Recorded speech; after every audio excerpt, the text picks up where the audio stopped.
The Lord be with you. And with your spirit. A reading from the Holy Gospel according to Saint John. Glory to you, O Lord. Jesus said to his disciples, "Whoever has my commandments and observes them is the one who loves me.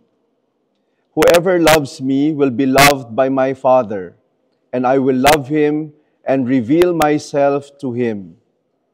Judas, not Iscariot, said to him, "Master, then what happened that you will reveal yourself to us and not to the world?" Jesus answered and said to him, "Whoever loves me will keep my word, and my Father will love him, and we will come to him and make our dwelling with him. Whoever does not love me does not keep my words. Yet the word you hear is not mine, but that of the Father who sent me. I have told you this while I am with you. The Advocate, the Holy Spirit, whom the Father will send in my name, he will teach you everything and remind you of all that I told you." The Gospel of the Lord. Praise to you, Lord Jesus Christ. First, you might be asking why even the priest faces the altar.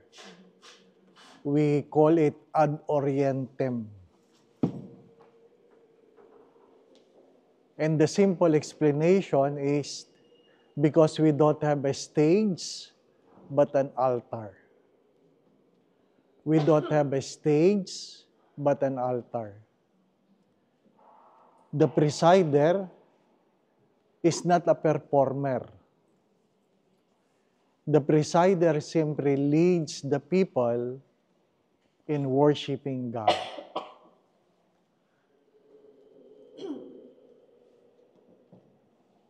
Lately, the late Pope Benedict have addressed this because in many churches, the liturgy becomes more of a stage rather than a place of worship. With LEDs, with music, with different decorations, and the late Pope Benedict said, if you remove all these things, what will happen to you? What will happen to you? And that is the most scary part. Naghahanap tayo ng simbahan na pati si Father pwedeng mag-magic. May props, magaling kumanta. Nawala na tayo sa sentro ng ating pagdiriwang. What is the center of our celebration? The Word and the Eucharist. The Word and the Eucharist. What is the first reading trying to tell us? If you are really listening to the Word, that Word should transform your way of life. Kung talagang nakikinig ka sa salita ng Diyos, ang salita ng Diyos ay binabago ang ating mga pagkatao. Binabago ang ating pagkatao. Kaya nga kahapon, pinaalala sa atin na ang pagmamahal sa bawat isa ay ayon sa pagmamahal ng Diyos sa atin. At ang pagmamahal na ito ang dahilan kung bakit tayo nagkakaroon ng pag-unlad. Ang pagmamahal na ito ang dahilan kung saan nagkakaroon tayo ng pag-unlad. Hindi lang pagbabago. Hindi lahat ng nagbago, umunlad, pero lahat ng umunlad, nagbago. Kasi pwedeng nagbago, pero hindi umunlad. Ano ibig sabihin ng umunlad? There must be a certain level of growth. Merong pag-unlad. Yung pagbabago, nagbago lang. Dati, nagmamariwana, ngayon nagsasyabu, nagbago. Diba? Dati, hold-upper, ngayon kidnapper. Nagbago, di po ba? No? Maraming nagbago, pero hindi umunlad. Ang hamon ay merong pag-unlad. That we may become a better person today than yesterday. At yun po ang paanyaya. Ano po? Paanyaya. Looking at this church, looking at this chapel, reminds you of two important parts of liturgy. Liturgy must be horizontal and it must be vertical. Ano ibig sabihin ng horizontal? Pag tumingin ka sa paligid, maganda ang nakikita mo. At pag tumingala ka, may nakikita ka pa rin maganda. Ano po? Hindi yung sa tabi lang maganda, pero pag tumingala ka, wala kang makita. Ano po? Dapat, ang mga siling ng simbahan, maganda. Merong vertical aspects ng liturgy. Ngayon, bakit ko yan sinasabi? Kasi sabi ni St. Thomas of Aquinas, mayroong iba't ibang level ng ganda. At ang pinakamaganda ay ang Diyos. Ang pinakamaganda ay ang Diyos. Kaya palagi ko yung sinasabi sa mga pari, ano po, huwag kayong kukuha ng imahin na pangit. Bakit? Mahirap magdasal pag pangit ang imahin, di po ba? Ano? Ang hirap yung ang birhen mo, tabingi, di po ba? Ano? O kaya ang taba, kahapon sabi, ba't ang taba ng birhen, Father? Ba? Ay, napapaisip ka tuloy, di po ba? Ano talaga ba? Kasi dapat ay catechetical. Catechetical. Di po ba? Ano? Maganda. You are awed. You are awed by the beauty of the liturgy. And hopefully, when you look at each other, when we look at each other, we must also be awed by our own beauty. Di po ba, no? Sabi, how I wish I look pretty. Tapos sabi ng isang babae, well, sabi ng Diyos, everything is beautiful. Di ba, no? Pero talaga namang hindi siya ganun kagandahan. Kaya sabi niya, so maganda ako. At sabi ng kanyang kausap, well, hindi ako ang Diyos. Ano po?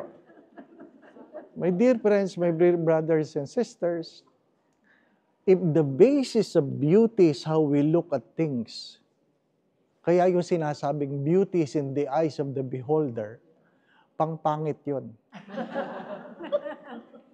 You must seriously, what have we become is we try to adapt the standard of the world rather than the standard of God. Naiwan tayo sa panglabas na ganda. Naiwan tayo sa kung ano na lang ang sinasabi ng mundo, kung ano ang maganda. The invitation of today is to allow the Word to transform us, not according to the eyes of the world, but according to the eyes of our Creator. Kung naalala ninyo, sinabi ko, pag tumingin ka sa iyong salamin, who do you see? Who do you see? Because if you simply try to become how the world looks at beauty, at the end, you will get frustrated. Why? We become old. Pag tiningnan nyo yung mga nagpabago ng mukha, di po ba, no? Hindi nyo maintindihan bakit sila nagkaganyan. Why? Because they simply try. Anong nangyari? Lalo silang nasira. Di po ba, no? Sayang. Allow the Word to transform you. Ano sabi ng isang manunulat? We will never become perfect. Take note, we will never become perfect. But if you pursue perfection, you will be able to reach the level of excellence. We will never become perfect. But if you pursue perfection, you will be able to reach the level of excellence. Saint Ignatius of Loyola have been saying this. Discipline is never about punishment. Discipline is embracing certain habits so that we will be able to live a life of excellence and distinction. And what is excellence? Saint Ignatius of Loyola trying to say about excellence. Excellence is the ability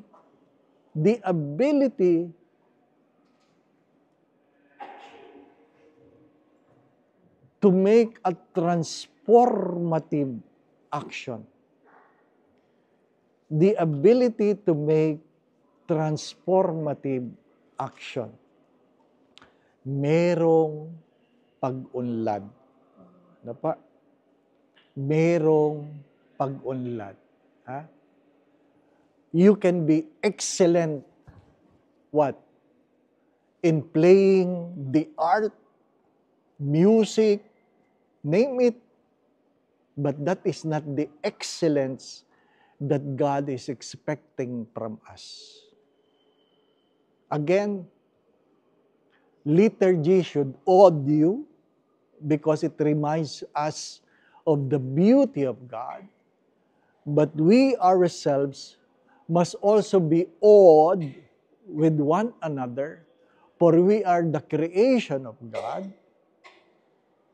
And how can we be transformed? By allowing the Word of God to transform us. Hayaan mo na baguhin ka ng salita ng Diyos. Amen. By the way, we have side altars. In olden churches, we have the main altars and we have side altars. Ano po? Bakit napakaraming side altars? Because in the olden times, a priest can only celebrate one intention per Mass. One intention. Ano po? So, ang problema nun, kung sino lang ang mayaman ang pwede magpamisa. Di po ba, na? Mabuti na lang, mayroong Second Vatican. Di po ba? So, hindi naman kailan nakaharap sa tao. Kasi wala naman tao sa side altar. The late Pope Francis allowed priests to celebrate Mass alone. Dati kasi, dapat mayroong sakristan. Kasi pag sinabi niyong the Lord be with you, dapat may sumagot. Di pa ba? Ngayon, wala na. Solo na lang. Kasi kung kayo ay hindi nabigyan ng pagkakataong magmisa, di magmisa kayo ng solo. Kaya sanay na kami, the Lord be with you and also with me.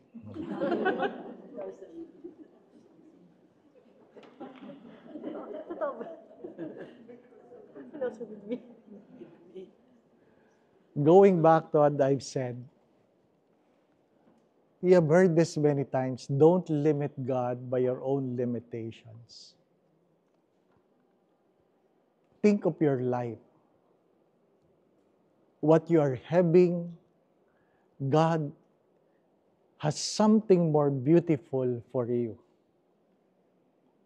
Kung ano man ang merong maganda sa buhay mo, huwag mong kakalimutan na merong pang higit na mas maganda na inilalaan o ilalaan ng Diyos para sa iyo. Ano pa? Meron pong aklat ang title, The Enemy Called Average. Sa Tagalog, pwede na yan. Ano pa? Sa Diyos, palaging merong higit. Ano po? So don't limit God by your own limitations. I want you to remember that in this chapel, there is something more beautiful that awaits your life in the eyes of God. Kung ano man ang iyong problema, palagi mong tatandaan, mayroong higit na mas magandang nakalaan para sa iyo. Ano po? Wala man nagsabi sa iyong maganda ka, wala akong magagawa. The Lord be with you. And may Almighty God bless you and your family, the Father, the Son, and the Holy Spirit. Amen. The Mass has been offered. We go in peace to love and serve the Lord. Thanks be to God. Wala tayong picture. Regina.